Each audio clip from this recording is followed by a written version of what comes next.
বাঙালি বাড়িতে লাউয়ের কদর প্রচুর।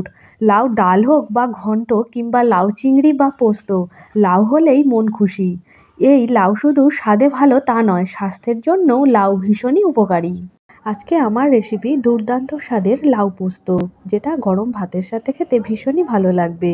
নমস্কার বন্ধুরা, রিঙ্কুর চ্যানেলে আমার সকল প্রিয় দর্শক বন্ধুদের ওয়েলকাম। এখানে আমি সম্পূর্ণ কচি দুটো লাউ নিয়েছি। লাউগুলোকে পরিষ্কার করে ধুয়ে নিয়েছি। এবার লাউগুলোকে ঝুড়ো ঝুড়ো লম্বা লম্বা করে কেটে নিয়েছি। কাটার পর ধুয়ে জল ঝরিয়ে নিয়েছি।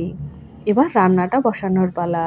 কড়াতে দিয়েছি 2 টেবিল চামচ সর্ষের তেল। তেলটা গরম হয়ে যাওয়ার পরই দুটো শুকনো লঙ্কা ফাটিয়ে দিয়েছি। শুকনো লঙ্কাটা ভাজা হয়ে যাওয়ার পরই ওর মধ্যে কেটে ধুয়ে রাখা লাউটা অ্যাড করলাম। এই পর্যায়ে এর সাথে দিয়ে দিচ্ছি স্বাদ মতো লবণ। লাউ ভীষণ উপকারী একটি সবজি, যেটা হজমের সমস্যা দূর করে এবং পেটকে ভালো রাখতে সাহায্য করে। 5 মিনিট সময় ধরে হাই ফ্লেমে লাউটা নাড়াচাড়া করে নিচ্ছি। এই লাউটা যেহেতু ভীষণ কচি, তাই এই লাউ থেকে অনায়াসেই অনেকটা জল বেরিয়ে আসবে। এই রান্নাটি করার জন্য কোনো জলের প্রয়োজন নেই। এবার গ্যাসের ফ্লেমটা লো করে ঢেকে দিলাম। অপরদিকে পোস্তটাকেও পেস্ট করে নিয়েছি। 10 মিনিট পর লাউটার ঢাকা খুলে নেব। দেখুন লাউটা থেকে কতটা জল বেরিয়ে এসেছে। এইবার একবার নাড়াচাড়া করে দিচ্ছি। 2 থেকে 3 মিনিট সময় ধরে লাউটাকে নাড়াচাড়া করে নেব। আপনি যদি আমার চ্যানেলের নতুন দর্শক বন্ধু হয়ে থাকেন, তাহলে প্লিজ আমার চ্যানেলটিকে সাবস্ক্রাইব করে পাশে থাকার অনুরোধ রইল। আবার 10 মিনিটের জন্য লাউটাকে ঢেকে দিলাম। 10 মিনিট পর ফিরে এসেছি। ঢাকা খুলে আবারও নাড়াচাড়া করে দিচ্ছি। দেখুন লাউটা 95% সেদ্ধ হয়ে গেছে। এবার এর মধ্যে বেটে রাখা পোস্তটা অ্যাড করলাম। গ্যাসের ফ্লেমটা লোতেই রেখেছি।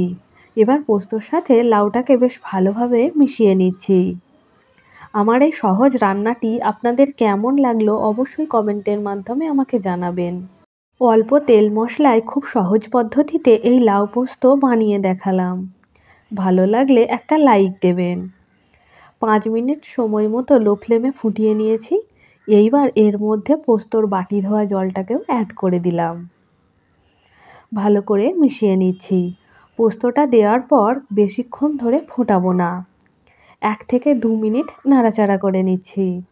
অল্প তেলে কোনো মশলা ছাড়াই শুধুমাত্র পোস্ত বাটা দিয়ে বানিয়ে ফেললাম লাউ পোস্ত। আর সবশেষে এর মধ্যে অ্যাড করে দেব কয়েকটা গোটা কাঁচা লঙ্কা।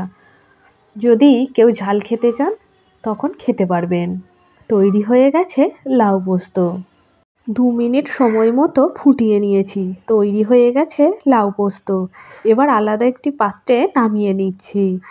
আমার আজকের এই রেসিপিটা যদি আপনাদের ভালো লেগে থাকে অবশ্যই একটা লাইক করবেন এবং কমেন্টের মাধ্যমে জানাবেন আমার রেসিপি আপনাদের কেমন লাগলো। সবাই ভালো থাকবেন, দেখা হবে অন্য পর্বে। ধন্যবাদ।